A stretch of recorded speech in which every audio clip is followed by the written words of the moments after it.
Welcome to Unleashed. Hello, everybody. I'm James. This is Andrew Fantasia. Hi. And this is, like I said, Unleashed. And today's Unleashed is a very special one because it is brought to us by Pop-Tarts. What flavor of Pop-Tarts? It's not brought to us by Pop-Tarts. Aww. We're going to be talking to this guy right here. I'm leaving. The Grand Admiral himself, Thrawn.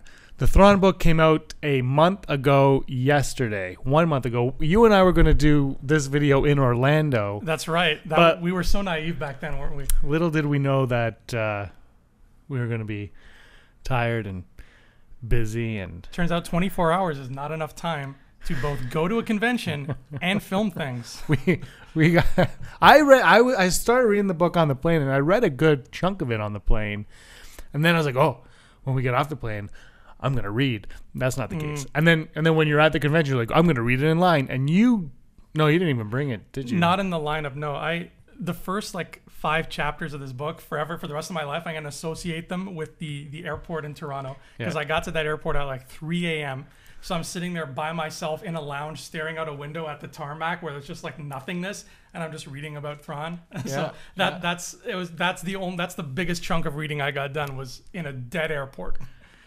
Yeah, it was rough on my end too. I remember I did bring it to the convention a couple of times because, spoiler alert, there were lines. There were lines, and I had time to read online, but I could never get into it when we were in line. It was so difficult to concentrate on anything in line at Celebration Orlando. So, I mean, we did more talking than anything. You at one point just listened to music, I think. Yeah, I listened to, I think, 3/4 of the Hamilton soundtrack on our last day.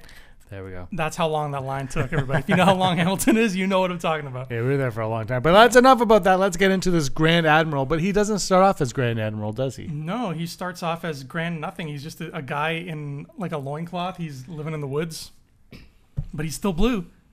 He is blue, and you find out early on that the Chiss actually vanquish him, right? They kind of send him. Oh, well, that's what you believe early on. We're led to. You're led to believe early on that he is.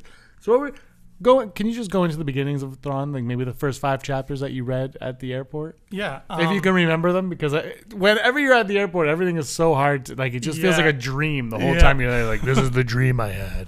There were literally, once people started coming in, there were little kids running back and forth talking about how excited they were about to be going to Disneyland. So I'm sitting here trying to read Thrawn, and I hear parents like, Cassie, come back here. Do you want to meet Mickey Mouse or not? Come back here. So there was a lot of that happening. But so the first 5 chapters, it starts off there's no downtime really. It gets right into it. The Imperials are on this planet. They've heard reports that something's going on it, and that something is Thrawn. But they think it's a whole small militia because of the way Thrawn is acting. And they're like, who's this person on this sort of world that we're supposed to be occupying? Why is he here? Blah, blah, blah. And long story short, they capture him. And he gets, because his English isn't fantastic, he speaks, oh God, what's their language? Starts with a B? He speaks a language that is not English. Good thing we did our research on this. Yeah. And so they kind of pair him up with an ensign named Eli Vanto, he's a linguist. He's good with languages. So he's like, okay, fine, I'll translate for this blue guy we found. And right away, Thrawn is schooling these Imperials. He's proving to be much smarter than just some random primitive, which is what they think he is. To the point where in a very short span of time, I'm talking maybe chapter 2, they are taking him to meet Palpatine in the flesh. Yeah. So I actually I don't know if you felt the same way, but that surprised me. I wasn't expecting Palpatine so quick. I'm not. I never really thought of it, to be honest. It didn't surprise me because that excerpt that came out before, the month before, kind of prepared me for that meeting. So I've kind of already figured that was going to happen. So it didn't really surprise me because I knew he was going to meet him. So if they weren't going to give me a portion of the book that happened later on, it was going to be early on. I see. So, but to be honest, I never really thought of it. It just, because it flew into that. It does. Yeah. Portion. It makes sense in the story. I just remember sitting there thinking I was expecting the book to be this, gradual climb to power for this guy. And so when he's meeting Palpatine by chapter 2, I was like, well, where do you go from there? You're meeting Palpatine's pulling you aside and saying, I like you. Let me show you my God, and he's got a garden in his throne room. But the negotiation that the two of them work out is really interesting because Thrawn, and this makes up the whole sort of question mark that kind of wraps itself around this book in general, is that Thrawn tells Palpatine, he's like, look, my people, the Chiss, they're not called the Chiss Empire, the Chiss Ascendancy is what they're called.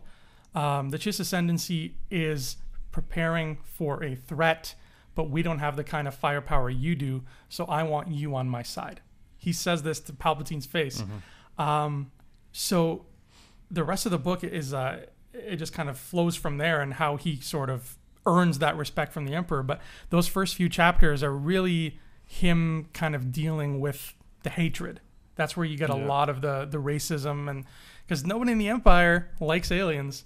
Even Eli is a little bit kind of dodgy around him at first. He's like, I don't know about this blue guy. But then Eli starts to warm up to him.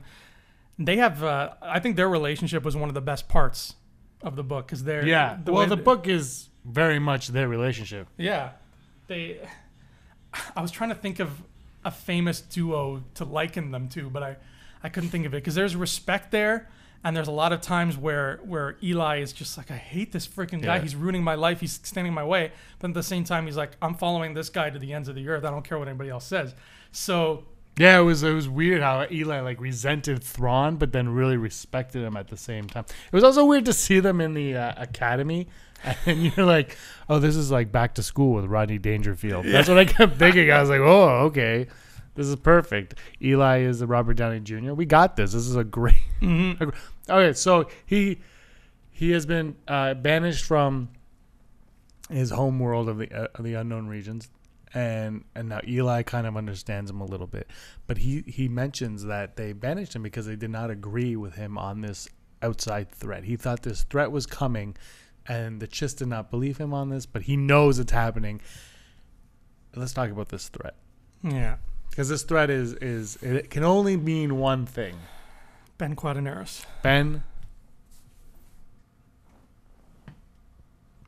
Why do you think the pod racer didn't start? That was all just for show. But it can only really mean one thing, and that is who we have been introduced to in The Force Awakens. Supreme Leader Snoke. It has to be Snoke, right? It had if it's not Snoke, then there's something bigger out there, and I don't even want to know what that means. Like, I hope they don't go into like Yuzan Vong territory because that's weird. I wasn't crazy about that. So I'm hoping it's Snoke. I'm hoping that if it's not Snoke specifically, it's Snoke's brethren, whoever they are. You know, if there's more than one of his kind, I hope it's them. I'm hoping it's Snoke, and I'm hoping this is the beginnings of them sprinkling in Snoke in this sort of way where, hey, somebody here knows about Snoke. But do you think now? We'll go on with the book still, but do you think this Thrawn book and Thrawn appearing on Rebels, do you think his story is going to end the final season of Rebels, season 4? Is that where it comes down? Like, if you're going to end him on Rebels, does it make sense to have this book and potentially other Thrawn books? Because this book is also being heralded as the best of the new canon novels. It has been going down. A lot of people, but written wise, maybe not story, but Timothy Zahn knocks this one out of the park when you read it. Like, the writing is very strong, right, in comparison to some of the other canon books. Absolutely. He definitely has a handle on it. But do you think that this would be a smart way to introduce Snoke? Yeah. Because right now it's May. How many canon novels, like full novels, are we getting between now and The Last Jedi? We are getting Leia, Princess of Alderaan, which is a young adult novel by Claudia Gray.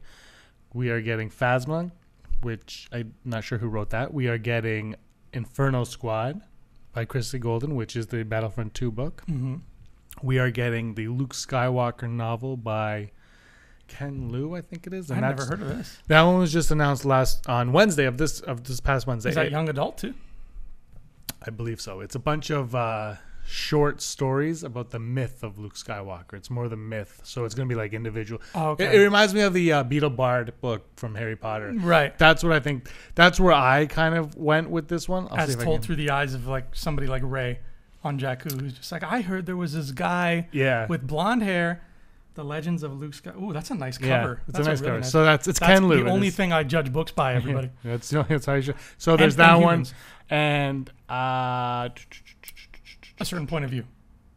a certain point of view. But that's going to be, well, you know what? A certain point of view could be a very important book. Yes. So that's what I think is going to happen here, because so we have, as far as not counting young adult, not counting anything as far as just standard novels go, we have Inferno Squad, Phasma, and Certain Point of View. I think particularly in Certain Point of View, and maybe even in Inferno Squad too, there are opportunities therein to throw in more references to Snoke prior to Force Awakens. And that way we get a little bit of build up and then we see him in the movie. Because obviously this movie is going to tell us a lot more about him. So I think that if we have this book where he's not mentioned, but it's a safe bet that that's who they're talking about.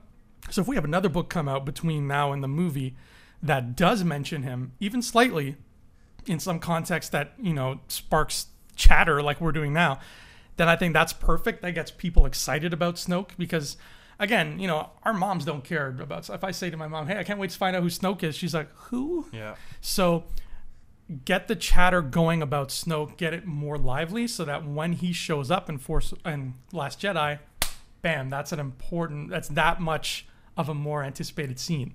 Do you think also when we first read Aftermath, the very first Aftermath book, we at the very end when we find out it's Gallius Rax, when you see him with his chest and all that, and you're, ooh, who's this mysterious leader? Do you think at some point either Snoke or Rax was meant to, or let's go with Snoke. Let's just say Snoke was meant to be the new Thrawn. Snoke was just a new version of Thrawn. But then people love Thrawn, and it's like, well, you can't not have Thrawn. So now you bring Thrawn into Rebels, so you can kind of do your little Thrawn story there. Then you have him in the books, so now we all have the Thrawn in the books, and then you bring in Snoke, who can still be your Thrawn, but now he's greater than Thrawn, because Thrawn can still be as great as he was, but now Snoke could be even greater than Thrawn. Like, you can one up Thrawn without ticking anybody off, any of the fans off. You can one up Thrawn now, because before you're like, we're just gonna do Thrawn and blah, and people are like, well, why didn't you just make him Thrawn? Now you have Thrawn, and you have new Thrawn, Snoke. Yeah, I agree. I think that that was probably the mindset of at least somebody going into like pre-production on Force Awakens. Like, okay, we need a villain for 7, 8, and 9. Well, here's this book that everybody seems to love with a blue guy in it. And then at some point, somebody's like, you know what? We've made it clear we're putting Legends to the side for now, so let's stick to those guns. But people do love him, you're right. So let's not, casually throw him away. We're going to work him in somehow so that, I hate using this expression, but I think it fits, everybody can have their cake and eat it too kind of thing. Thrawn's in there, but he's not the big bad. But he is as bad as he was before. And by bad, I mean good. In like a 1990 sense. Like bad AF. Like, So as the book goes on, you learn that Thrawn knew Anakin Skywalker. Yeah, that's boggling. Timothy Zahn said he would love to tell a book in that time frame with Thrawn and Anakin. And I would love to see that. That is a book I would read without stopping. I would never end with that book. Timothy Zahn writing Anakin and Thrawn together in a room. Mm-hmm. Sold. But something happens. We should tell you there will be spoilers on this book. So something happens at the end of this book where Thrawn meets a certain somebody that may or may not be Anakin Skywalker. That's right. It's hard to tell because his face is covered in, what do they call it, a mask? So his identity is concealed, but he's breathing really heavily, and we think it might be Anakin under all that armor. But obviously they don't spell out whether or not Thrawn knows who that is, and whether, I'm assuming Vader recognizes him. Because you only meet so many blue people with red eyes in your life. So I'm assuming Vader meets him and is like, I remember this guy back when I was a curly-haired youth. We hung out. But Thrawn's the kind of guy who I feel would take one look at Vader like Sherlock Holmes and know right away, like, oh, you're breathing, so that must mean that you're that Jedi who had a loved one, and then he was thrown in lava. Like, he would know that shit all across the board. He'd just know. So, yeah, when that meeting was teased at like the end of chapter 2, and he's like, I know Anakin Skywalker, that like threw me for a loop. I had to sit back and be like, wait a minute, and I had to like double check. I'm like, when is this taking place again? Where is Anakin right now? It takes place over a long period of time. Yeah, it's years and years. Yeah, every chapter is like. Yeah. Between one chapter and another is always like at least a year gap. Yeah. But yeah, you're right. To see that meeting take place, it feels like it was a Clone Wars episode that never happened. Yeah. So I think, and I hope I'm right, because like you said, Zahn really wants to make a book about that meeting. That would be cool.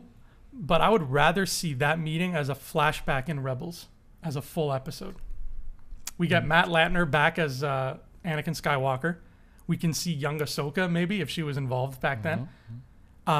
Just like a full flashback episode of Thrawn's meeting with him. I can see that happening. Except this is a shortened season of Rebels. That would be cool if that was like. Remember when they used to have in between season 1 and 2, they had like the Siege of Lothal movie, and it was like it was a movie, but it was really the first episode. That would be so cool if that was what this was. It's like this doesn't count towards the 15 episodes in season 4. This is just a standalone where Thrawn and Vader, and Anakin do their thing. So why don't you tell everybody what this exchange with Vader and Thrawn is, and if you think it could go anywhere from there. At the end of the book? Yeah. Oh man, to be honest, I don't remember what it is they say to each other. It's very brief. But basically, he's just been given Grand Admiral status by Palpatine. So he is at the point where we pretty much meet him in Rebels. And I think they're talking about problems on Lothal, if I'm not mistaken. Him and Palpatine are discussing it. And their meeting comes to an end, and they're just kind of exchanging pleasant goodbyes, and it's like, I'll see you later, Thron. See you at the bridge game, or whatever they do for fun. And then Vader comes in, and he's just like, sorry, I'm late. Whatever, traffic was bad. And Thrawn sees Vader, and Palpatine introduces them. And they just kind of shake hands and they're like, nice to meet you. And it's the first time I've ever heard Darth Vader be polite to somebody. He's like, because you expect, Thrawn, because Thrawn's polite through the whole book. He's just like, Lord Vader, I'm very honored to finally meet you. And you expect Vader to just kind of like nod his head. But in this book, he's fully like, and honored to meet you, Grand Admiral. Like, I'm like, whoa, where did the manners come from? I thought the dark side was strong with you. Excuse me. But I'm assuming that, because we know Sheev is Sheev, he's going to play them off each other. It's like a Shizor Vader kind of situation now he's going to have going on with the two of them. Yeah, I like you said, this book it's called Thrawn. It's not called Grand Admiral Thrawn. It's called Thrawn for a reason, because this is the story of how he got that Grand Admiral status, which is, as you said, the exact moment basically when we see him in Rebels. And Price plays a very large part in this book as well. Governor Price is in this book. It's Governor Price, right? Yeah, Governor Price is in this book quite a bit. I was a dummy when I was reading. I got to her part when I was actually on the plane, and she's like the secondary main character. I think she has more screen time than Eli Vanto. Eventually. But I didn't clue in that she was the lady from Rebels with the god-awful haircut. I just thought she was a new character. So I'm like, okay, Arinda Price, cool. And she's from Lothal. So there was that. And there was that one scene where she's talking to that blonde woman who's like, I think the governor of Lothal, the one who tries to defect and then gets blown up. And I'm like, oh, I loved her. Cool, she's in this. But yeah, I never clued in that this was the bowl cut lady. So that's because you're a fake fan. I know. I don't deserve the bowl to wear cut. She looks like Kate Blanchett in exactly. Kingdom of the Crystal Skull. Exactly like that. Maybe they're the same person. That's what happens when she gets sucked up by those alien things at the end. Oh my God. It's canon now. It is canon. Pablo Hidalgo tweeted it out. Well, what are your takeaways from Thrawn? Okay, here's a question. So we have all these books we'll go into the takeaways, but we have all of these books in the new canon now. The Aftermath trilogy, your Bloodline, your Lost Stars, your Lords of the Sith, and all that. What are the takeaways from this book? Did we need it? That's a good question. I think we won't know we needed it until like a year and a half from now, when everything about Snoke is out in the open. Then I think we'll look back at this and we'll be like, this was the genesis to all of that. This started us down that path. And we needed that tease of question mark, a threat. Is it Snoke? We needed that to lead into whatever it is we're going to find out about him, the unknown regions, etc. Because again, Thrawn is from the unknown regions. So not only are we presumably going to find out about Snoke's people through what he's doing, but we're also going to find out about the Chiss and probably other unknown region species. We might get new planets, new species that haven't existed, even these people don't know about yet because they don't live in the same galaxy as him. So this is going to be sort of the compass that's going to guide, Magellan across and find the new world. And Magellan didn't discover the new world. I don't know my history, but you know what I'm talking about. What do you think of Chiss appearing in live action? Is that going to happen? Does it need to happen? Should it happen? I want to see it happen. You want to see it, but should it? Does it need to? I feel like I don't think Thrawn is going to appear in live action. I think I asked you this earlier. I think he's done in Rebels. Mm-hmm. I think the way they're setting up this season, I think he's done, and I think that's his play. But I also think you can go back and tell these stories and books which can flesh out other specific things. Anyway. Oh yeah, absolutely. But no, yeah, I don't think I don't think we're going to see Thrawn in the flesh, but we might see a Chiss. The only thing is, at that point, if we're seeing a Chiss and Thrawn's story is done, we'll be looking at that Chiss and saying, "Damn, I wish that was." Yeah, Thrawn. That's the problem. But why introduce Thrawn and the Chiss if you're only going to use him in Rebels? Why make him a thing now? And why make him introduce Snoke to the known galaxy now? Why is he the one that's introducing the Empire to Snoke? Or whatever that is, because whatever threat he's talking about out there, whether it's Snoke or beyond Snoke, and maybe somebody warned Snoke of the same threat, whatever. Let's say that, like, why would you start with this character if you're not going to flesh him out further than a cartoon show on Disney XD? Maybe it's symbolic. Maybe to go towards what you were saying about very, very early stages of Force Awakens. Maybe somebody was like, Thrawn should be the villain of 7, 8, 9 because he was pretty much the villain of the unofficial 7, 8, 9, which were these books, and people love them. And at some point, somebody was like, okay, we're going to make our own thing, but out of respect for just how much people love Thrawn, because in terms of legends, I don't think you get more beloved than this character. Like, I don't think there's a legend. Dash Rendar. Dash Rendar's shoulder pads maybe, yeah, but not him himself. So I think it could be like a really twisted version of passing of the torch. We're like, okay, we're going to bring this character everybody loved to the forefront of things for a bit, but he's going to introduce the galaxy to the new big bad, and then we're going to move on from there. What if he is, and what if the Chiss are the new big bad, and he's actually, this whole thing is a facade. Oh. This whole book is a facade on his play on the Empire and this galaxy, and he is waiting his turn. Because that's how he would operate. He would slowly be like, okay, I'm going to work my way in. I'm going to do what I have to do. Let's see how this all plays out. But then the Emperor gets killed by Luke, and his plan is thwarted now. He's like, well, we need to rethink what we're going to do. I'm going to allow this threat here, the Snoke-y threat, to come on in, and everyone will see this Snoke threat. He's actually going to cause this giant problem for the galaxy, and that's when I come in with my Chiss army or whatever. Like, that's when Thrawn comes in and he makes his move, because he is Benicio del Toro. He's not Benicio del Toro. Well, no, you're... first of all, that's right on the money of how he would act. That's how Thrawn operates. And I've been saying this since Benicio was announced, in that I really, really want, I'm like praying so hard for 3 factions at war instead of 2. Mm-hmm. My initial fanboy crazy hope and dream was that Snoke is not a Sith, he's something else, but Benicio is a Sith, and he wants to, he's got his own thing going. So you got Luke, you got the Sith, and you got Snoke. Boom. like the idea of a three-way war just blows my mind, because that's when you think of Star Wars, we've seen so much war, we've seen so many cool methods of one army telling another army that they're stupid and then shooting them. So where do you go from there? How do you up the stakes? How do you up the stakes? You throw in a third army. You have people, and again, I bring this back to what we said during our Revenge of the Fifth thing. I love all three of the first Pirates of the Caribbean movies because I love how many friggin' agendas there are happening at once. So Did you like the fourth? No. Okay. I didn't hate it, but I didn't. No, like, I think people are like, going to start respecting you. It was like a 2 out of 10 for me. Wow. Yeah. That is harsh. It was like a 5 for me, but that's harsh. 2 out of 10. Anyways.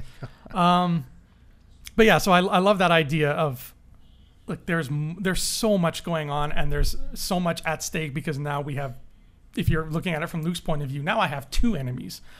So I really hope you're right. I really hope that is the case. Whether or not it's the Chiss, whether or not it's the Sith, whether or not it's space monkeys, maybe Biston's people are really upset about what happened at the end of Rogue One. I don't know. But there he is. Oh my God, he's so adorable. I'm so jealous he got that pop. So you could have got him too. He was not that hard to get at Star Wars Celebration. If by not hard you mean a 5 hour. Oh no, I'm wrong. I'm thinking he was in the Funko line, but he wasn't. He was in that other. Oh no, he was in the other one. Yeah, this one was in the Funko line, but screw the Funko line. That thing was a disaster. It was like, I saw the Funko line and I said, "Hey, I'm not standing near there." And I went to FYE for your entertainment, and they had the Stormtrooper, the Clone Trooper, which I really wanted, and then they had Biston. They had some other ones too, but I was like, I don't need, like, look at this, as ridiculous as it is. So I got this one, and there was like me and one other guy in line, and people were in line, and they got this Clone Trooper, and I said, guys, I can't wait in line for a pop. I just can't do it. That's cool. And then I only got these, and they gave me a bag. No, that was fun. I did get the Funko actually. One point, it was late in the day. Nobody was there, and I walked up and I bought I got these, the Rogue One pops here, and they gave me a bag the size of a house for 2 pops, and I said, thanks guys. But as bad as that Funko line was, it was nowhere near as bad as the Celebration store line.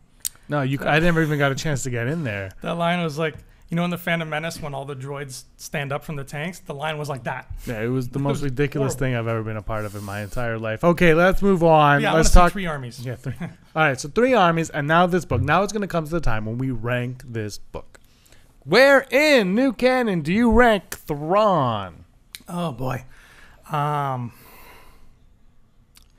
still wouldn't say it's better than either Lords of the Sith or Lost Stars.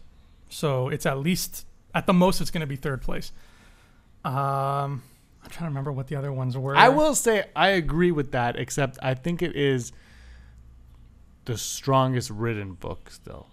Like when you read it, it's the most fluid, most maturely written. Yeah, a child would not understand this. Not even a child, like a 12-year-old would not understand. Which makes sense because Lost Stars is a young adult book. Mm-hmm. So that is an easy. It's as good as it is. It's a very, very easy read, and this isn't a difficult read, but it's more mature, definitely. Yeah.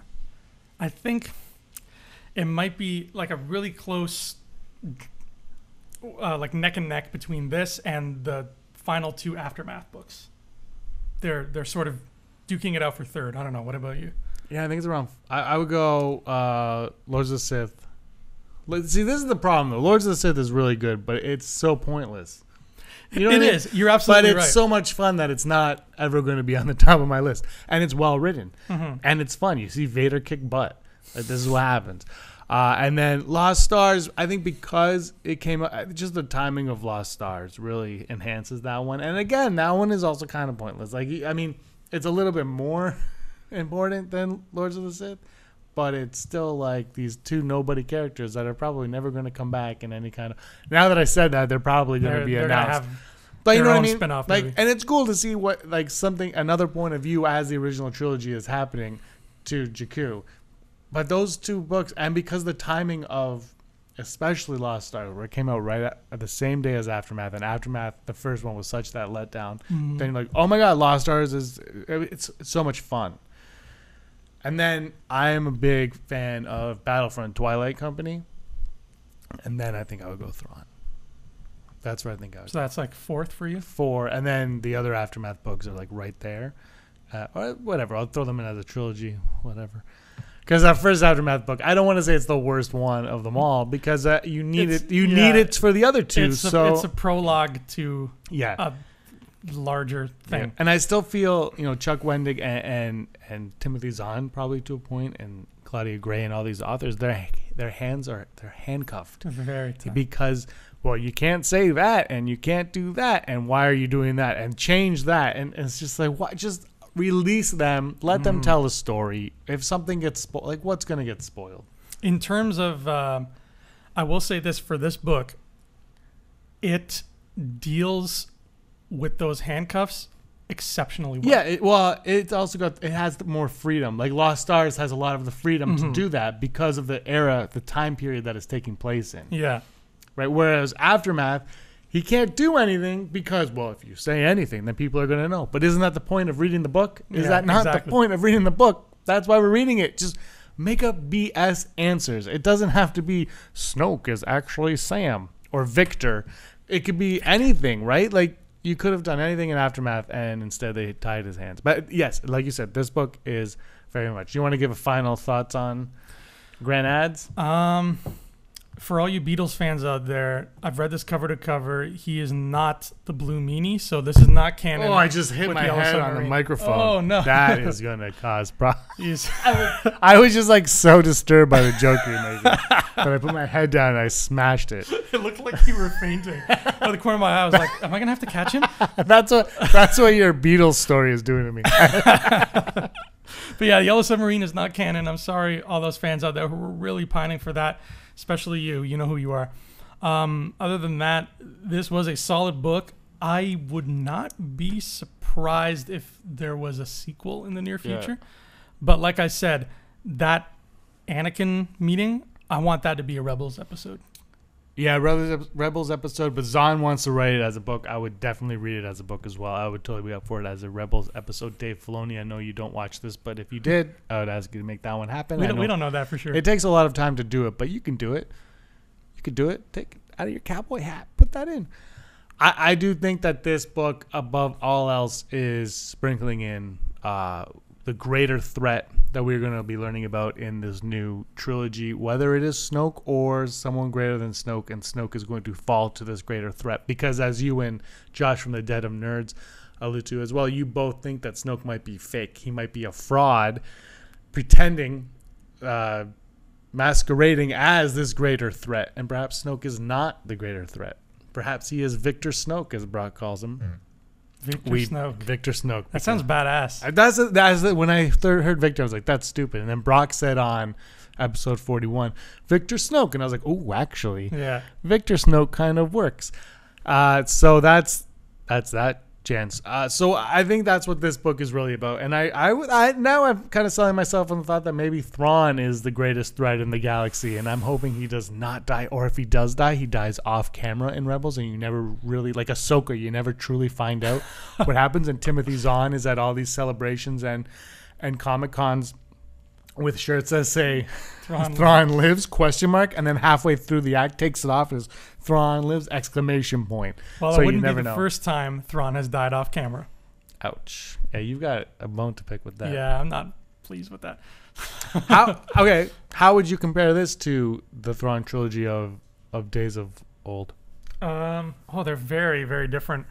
Because that other one it felt like it was trying to be another Star Wars trilogy, like another movie trilogy. It was. Yeah, pretty much was. But that Thrawn, as similar as he is, just was not, he wasn't in it. And when I say in it, I mean he wasn't involved in the goings on as much as I think he should have been. Yeah. Like I said, he was Khan from Star Trek 2. He was a great villain, but he was just talking to people on screens, never in the same room as any of the heroes except Leia at one point, and he doesn't even know she's there. She's hiding. So to me, he was in his own movie, and the Rebels were in their other secondary movie. So what I'm pleased about with this, and what I want to see continue, and we've seen it on Rebels too, is he's there. He's fighting the rebels. He's on the ground. He's shooting at Kanan, and he's like, "I'm going to kill you, Jedi." That's a terrible Thrawn. I'm sorry, but he's in it to win it, and that's much better than the Thrawn we've gotten. Everything about the Thrawn before felt like it could have been in a separate book from all the Rebel stuff, and it would have been seamless. Yeah. Yeah, I think he is front and center in this book. That is why it's his book. Mm-hmm. It's called Thrawn. They want you to know who Thrawn is. It's his story. It's fleshing out his character in ways that they couldn't do before.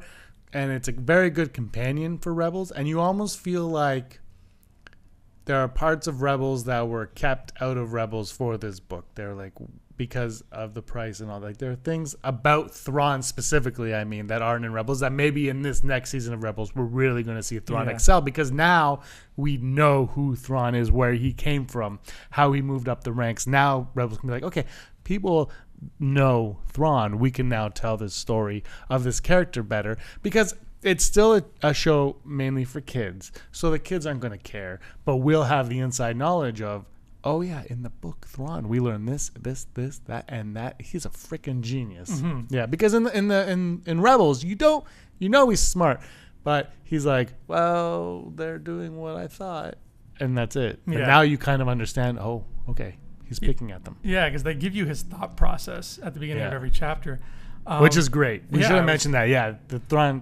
thought processes are fantastic. They're scary. One thing I was waiting for to happen, which did not happen, was, remember that scene in Rebels where he breaks character for a second and he grabs that Imperial and he growls at him. Yeah. And he's like, he was ready because the guy said something about aliens. I was waiting to see that side of Thrawn in here, and it never showed up. He is cool as a long green vegetable during the entire book. So I was wondering, like, I'm like, okay, was that just... did that just come out first on Rebels, and Zahn was like, he's not a fan of how Thrawn did that. He's like, that's not my Thrawn. Or is there something about Thrawn that we just haven't seen yet? It could be that Rebels is his tipping point, and that's his tipping point. And we say that's the first straw that bends. Now there's going to be another one, and that could be his downfall. Could be that he's had all this time, and it's all just been building, and that could be his downfall. That's just a thought. It might not be. That's true. Yeah, it might just be that Timothy Zahn was like, "That's why." But then you would also think that someone like Dave Filoni and that story group that would know not to do that anyway. That's why I feel like that was Thrawn is the kind, because he's so quiet. They're saving that moment of him, coming off the chain, so to speak, being unleashed. So when we finally see that happen, and it happens there in that really quiet moment with just like some random officer, I think was it Constantine, or was it just a random guy? I think it was Constantine. Okay, yeah. So because he and Constantine butted heads a lot. So to see that happen, where he's about to physically strike a man and he's growling like an animal, that to me is so different from the Thrawn we know that I feel like somebody on that story group must have been like, okay, we're not just throwing this in willy-nilly. This is, we want people to see this little chink in his armor, because this is going to be important. So this kind of made me wish that there was a Darth Maul book instead of comic. Just I know it wouldn't be Timothy Zahn, and it might not be as good. But the Darth Maul comic, which you said you wanted to read, which is right behind you, is falling flat for me. And I love Darth Maul, and it's just a bunch of filler on top of filler. And when I read this, not that I thought of it while I was reading it, but afterwards I was like, man, they could pick these characters like Darth Maul and all these little characters, Grievous even, and you could take them and really stretch them out and tell me a good, solid story about these characters in a compelling way, and make it canon. And then they could even tie into a spin-off film or an episodic film, or so. Like, it could tie into anything. We don't even know. Thrawn could be in Han Solo for all we know. Although I think actually at some point in this book, Han Solo could be flying the Millennium Falcon or any. Oh, absolutely, ship. Yeah. So not that I think he will be, but It could be. Imagine you're watching the Han Solo film and Han works as an Imperial. That's his job at the beginning. He's like, "Oh, I'm an Imperial," and he walks around and Thrawn just passes him. That's his exact line. That's how he does it. I'm an Imperial. He's the Swedish chef. That's Han Solo is the Swedish chef. But I mean, you could throw anything you want in there, and I don't think that's going to happen. I think there's a better chance of Ray Sloan showing up as Han Solo. Is that all? We're good. You good with Thrawn? I think so. All right. I think I am. Where can everybody find you at? You can find me on Facebook, Andrew Fantasia, and on Twitter at Andrew Fantasia. Maybe. I'm not very Twitter active. You're not good on anything. You know what? No, you know what? Let's change that. When you watch this video, if you shout out to me on Twitter, I will shout back to you. That's a challenge. Is a promise. That is a challenge. At Andrew Fantasia, you'll see a picture of Bart Simpson. That's my Twitter.